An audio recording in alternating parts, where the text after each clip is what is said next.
Oi, gente, aqui é a Gisele e no vídeo de hoje eu vou comentar um pouquinho sobre todos os livros que eu li no mês de abril e maio. O primeiro livro que eu li foi Senhor Love-Me, da Bernardine Evaristo, publicado pela editora Companhia das Letras, com a tradução de Camila von Holdfer. Esse é um livro que eu tenho um diário de leitura em que eu comento um pouco mais os motivos de eu não ter gostado tanto assim do livro. Foi meu primeiro contato com a autora, ela tem outras duas obras publicadas aqui no Brasil, que fizeram muito sucesso entre os leitores. Já com o Senhor Love-Me, eu achei que as pessoas ficaram um pouco divididas. Algumas gostaram, sim, muito da escrita, da narrativa, e outras, assim como eu, acharam ele meio morno. E a premissa parecia muito interessante, porque vai retratar a história de um homem que aos 74 anos decide finalmente viver o grande amor da vida dele ao lado do amigo. E ele é casado, então ele precisa se divorciar da esposa, com quem ele tem uma relação de muitos anos, tem 3 filhas. Eles não se dão bem, não tem uma relação assim muito bacana, nem de amizade. E tem esse amigo dele, com quem ele convive desde quando eles moravam em uma região do Caribe. Então nós vamos acompanhar eles bem jovens, assim, tem como se fossem uns flashbacks deles bem jovens nessa região ali do Caribe e migrando para a Inglaterra. A maior parte do livro se passa nos dias atuais na Inglaterra, mas ele vai contar como que foi essa vida, esse processo de se entender como um homem gay. Ele aparentemente não é nem bissexual, ele não tem essa atração, esse tesão assim por mulheres e sim por homens, e principalmente por esse amigo. Eu achei os personagens bem desinteressantes e a narrativa muito arrastada. Apesar de apreciar os capítulos que são mais poéticos, em que o foco é a esposa do protagonista, os principais, digamos assim, que seria contando essa história dele como amigo, eu não gostei tanto. Então é um livro que eu fico um pouco receosa de recomendar que vocês leiam. Eu não sei se quem me assiste aqui, se quem tem um gosto parecido com o meu, se vai curtir. Mas enfim, fica aí nessa primeira leitura que eu fiz ainda em abril. Aí, para aliviar um pouco a mente, eu demorei alguns dias nessa leitura e eu não estava curtindo tanto, mas como eu comecei, eu queria terminar, eu queria ver até onde ia levar, eu resolvi pegar um HQ, que foi O Menino Rei. Ela é escrita pelo Felipe Pan e tem também o Olavo Costa e a Mariane Guzmão participando da parte gráfica aqui da HQ. Eu sigo eles, acompanho os trabalhos, acho sensacional essa ideia de trazer um pouco da história do Egito Antigo. E aqui eles usaram alguns fatos históricos e ficcionalizaram o restante para retratar esse período. Eu achei, assim, as ilustrações lindas deles. Eu também li Gioconda, eu acho que foi ano passado, e eu gosto um pouco mais de Gioconda.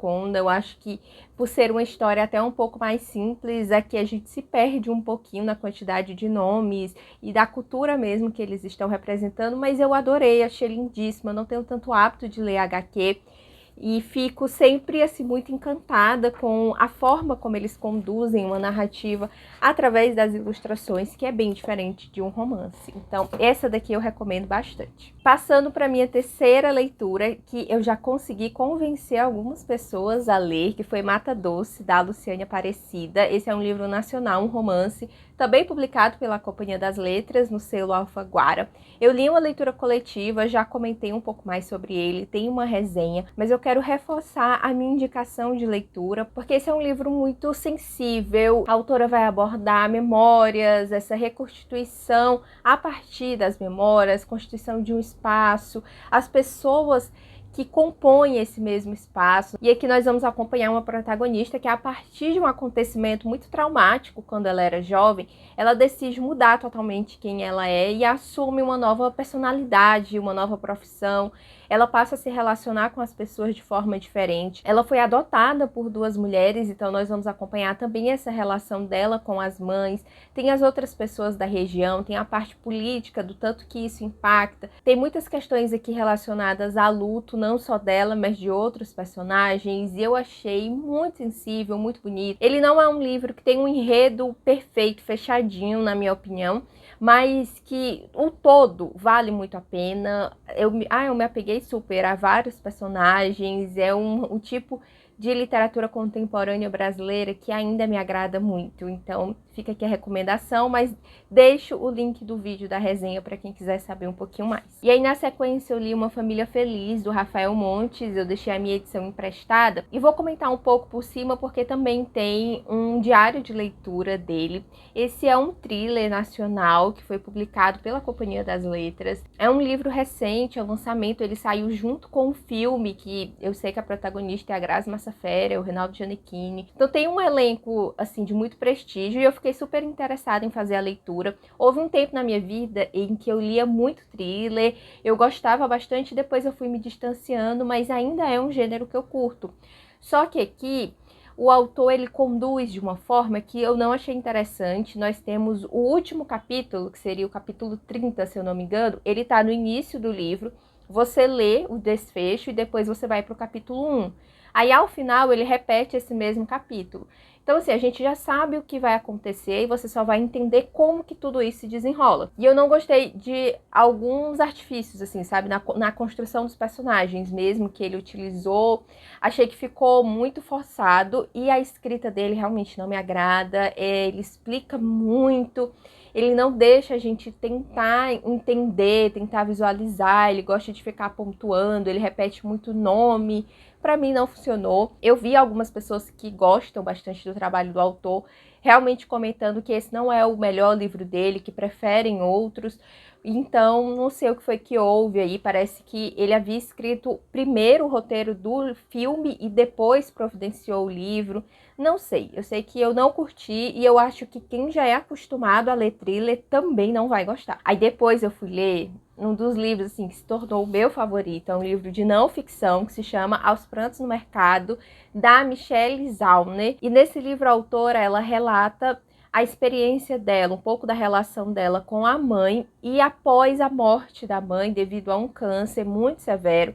Então, quando começa, a gente já sabe que a mãe dela morreu e depois ela vai contar um pouco como que era uma relação até conturbada que elas tinham e como que ela lidou com esse luto. A Michelle, ela é uma artista, cantora, musicista. Ela participou de algumas bandas, mas ela tem um trabalho que eu acho que é solo, que é o Japanese Breakfast. Ela fez alguns shows já pela Ásia, enfim, mas ela foi criada nos Estados Unidos. Então, toda essa questão de identidade, ela trabalha muito aqui, porque a mãe dela era sul-coreana e o pai dela norte-americano, e ela cresceu nos Estados Unidos. Ela visitava a Coreia do Sul, mas ela percebe que a ligação que ela tinha com essa cultura era esse elo com a mãe. Então, quando a mãe morre, ela fica completamente perdida, até tentando entender quem ela é sem essa mulher que trazia essa parte da identidade dela que por muitas vezes ela tentou esconder, porque ela sofria bullying, porque ela tinha vergonha de não ser norte-americana, porque ela é coreana norte-americana, né? Mas assim, sensacional, eu gosto da tradução para Os Prantos no Mercado. Eu também fiz um vídeo comentando um pouquinho sobre esse livro. Eu guardei ele para um momento, já faz algum tempo que eu tenho, eu acho que 1 ou 2 anos que eu tenho essa edição, mas eu guardei para um momento que eu realmente estava a fim de ler e foi a melhor coisa que eu fiz. Eu acho que a gente tem que esperar, sabe, quando o livro chama, a não ser que você precise fazer ali algum trabalho, alguma coisa. Se você estiver lendo só por hobby, eu super acho que compensa esperar, e eu esperei o momento certo, li ele quando eu realmente precisava. Gostei de muitas reflexões que ela traz, então um dos favoritos, assim, da vida, não só do mês. Aí na sequência eu li um outro livro que eu também gostei muito, que foi O Jovem, da Annie Ernaux, um outro livro de não ficção, porque essa autora, ela trabalha acontecimentos da vida dela como uma forma de representar alguns aspectos da sociedade. E aqui ela vai relatar em um livro super curto. Eu li em e-book, mas eu sei que ele é aquele livrinho de bolso e ele tem cerca de 50 páginas, então é uma leitura bem rápida. Mas ela vai relatar a época em que ela tinha 54 anos e se relacionou com um jovem de 20 e poucos anos, que ainda estava na universidade. Eu achei muito bacana porque ela traz essa questão do etarismo, de como que as pessoas olhavam para ele, sabe? Os olhares, assim, de julgamento para ela, por estar com um rapaz bem jovem, mas que ela não percebia esses olhares quando era o contrário. Um homem bem mais velho com uma menina super novinha. Parece que a sociedade já aceitou melhor essa situação, mas no caso dela, em que ela era essa mulher mais velha, ela percebeu que incomodava, que quase que insultava as pessoas.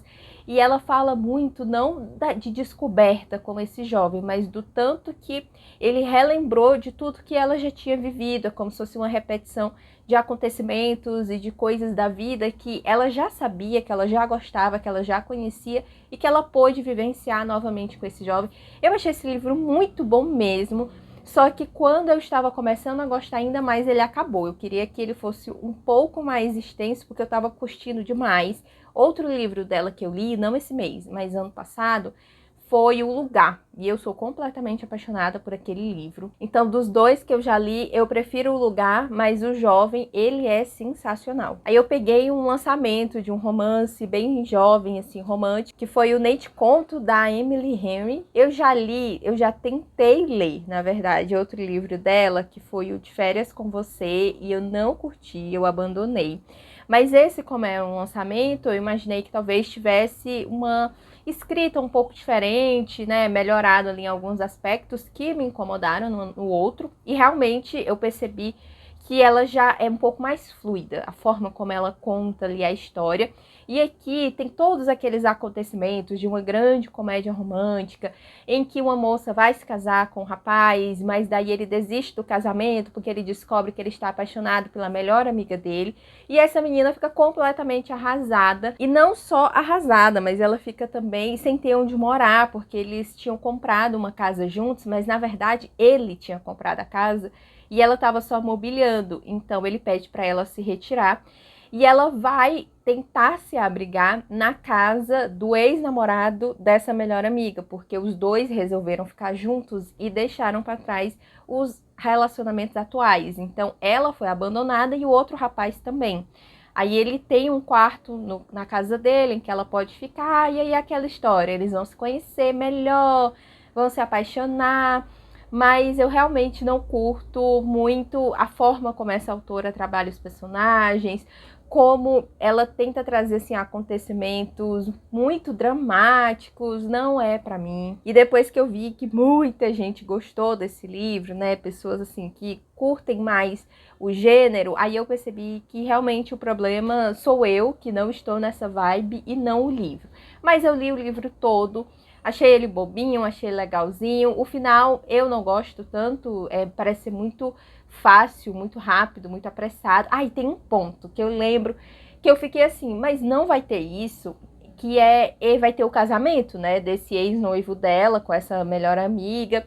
E eu fiquei esperando um momento em que os dois que foram abandonados iriam para o casamento e como que seria esse climão, as pessoas ali olhando, né, a família, e simplesmente não tem essa festa, não tem esse acontecimento no livro. E eu acho que isso foi uma quebra de expectativa muito grande, porque eu fiquei realmente esperando, eu queria entender como era a dinâmica, eu acho que teria sido muito bacana para trabalhar essa dinâmica familiar também, de como que eles eram percebidos na família dos que estão se casando agora, por exemplo, mas a autora não quis colocar isso, e eu achei que faltou. Mas faltou muita coisa, não faltou só isso, não. Aí o outro livro que eu li foi uma leitura dramática. Apesar da universidade estar em greve, o professor ele sugeriu essa leitura que seria feita em sala de aula para a gente fazer virtual.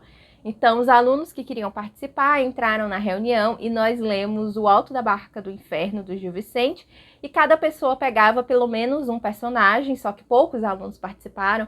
Então nós tivemos que fazer mais de um personagem, que na peça tem várias. E aqui eu achei muito divertida essa peça, porque tem como se fosse o anjo e o diabo. E as pessoas que morrem quando chegam lá têm que saber para qual barca eles vão para depois serem encaminhados para os seus lugares. E eles sempre tentam convencer o anjo de que eles pertencem, né, na barca dele, mas aí a maioria tem que ir para a barca do diabo. Tem várias críticas mesmo assim muito fortes, que eu não sei como que o autor conseguiu fazer para a época da publicação, mas é escrito em um português difícil, então eu achei legal contar com a explicação do professor. Eu acho que se eu tivesse lido sozinha, talvez eu não tivesse gostado tanto, não tivesse nem entendido tanto assim o humor da peça, mas foi muito legal, nós nos divertimos bastante. Eu acho que foi ali 1h30 mais ou menos de leitura e eu adorei. Aí o penúltimo livro que eu li foi Sangue Torcido, da Caide Jamiliar. Ela é uma autora independente daqui do Ceará, ela me enviou o livro e eu gostei muito do quão cru e sensível ele é. Parece até que são contos, mas na verdade é um romance, tem essas ilustrações super bonitinhas. E ela vai retratar a história de 3 irmãs e uma mãe, mas ela vai contando, assim, um pouco das dificuldades que cada pessoa enfrenta, sabe? Tem uma que ela gostaria muito de ter filho, tem outra que gostaria de entender o porquê que a mãe trata ela de uma forma tão diferente. Aí tem a outra que geralmente fica responsável por lidar pelos problemas da família.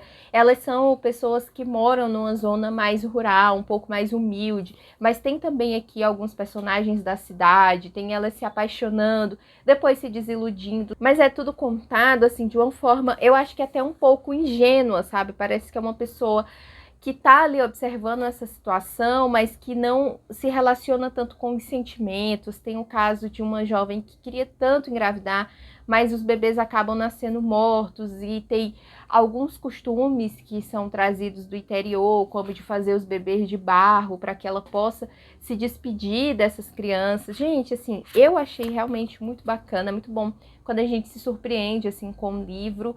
Então, eu sei que tem o e-book para comprar na Amazon, mas o livro físico eu não vi, talvez com a autora, mas eu recomendo demais, assim, foi o romance que ele é curtinho, ele é bem escrito, e que eu gostei muito dos personagens, da forma como ela trouxe e como ela trabalhou a mudança deles também, porque tem personagens que se relacionam com essas 3 irmãs, mas depois saem, depois eles não estão mais namorando, mas a gente continua acompanhando a vida dessa pessoa.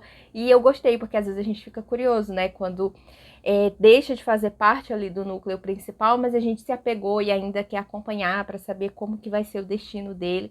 Então eu achei muito bacana, e ela fez isso em poucas páginas, então muito bom. Aí para fechar o mês eu li Holocausto Brasileiro, da Daniela Arbex, várias pessoas tinham me recomendado, eu gostei muito. É um livro de não ficção também, né, um livro reportagem, que ela vai trazer os acontecimentos, mas com muitos fatos, então isso é muito bacana, porque a gente vai lendo e consegue perceber que ela realmente pesquisou, que ela se dedicou ali para poder contar essa história dessas pessoas, e ela tenta mesmo dar voz para os sobreviventes do Colônia, que foi um hospital psiquiátrico lá em Barbacena. Então ela vai falar desde a construção, como que ele era utilizado, as pessoas que eram encaminhadas para lá, como que os políticos e as pessoas de maior influência passaram a usar para enviar pessoas que eles não queriam no convívio deles, ou que eles não queriam soltos ali na rua, mas não eram pessoas que tinham laudo psiquiátrico, não eram pessoas que precisariam estar ali, mas o poder público não queria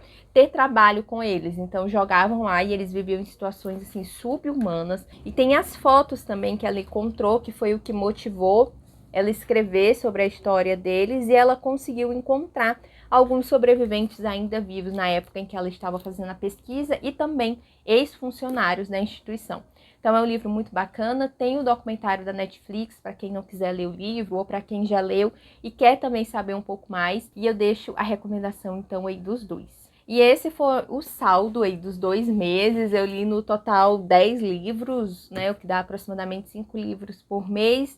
Eu gosto muito desse ritmo, não é cansativo para mim, é como se eu lesse mais ou menos um livro por semana, eu consigo dar conta. E agora eu quero saber se vocês leram algum desses livros, ou se me recomendam algum outro parecido, se ficou com vontade de ler, tá? Me conta também como que foi o teu mês de leitura, o que que tu espera para junho. E é isso, muito obrigada por ter assistido até aqui, eu espero encontrar todos vocês aí no próximo vídeo.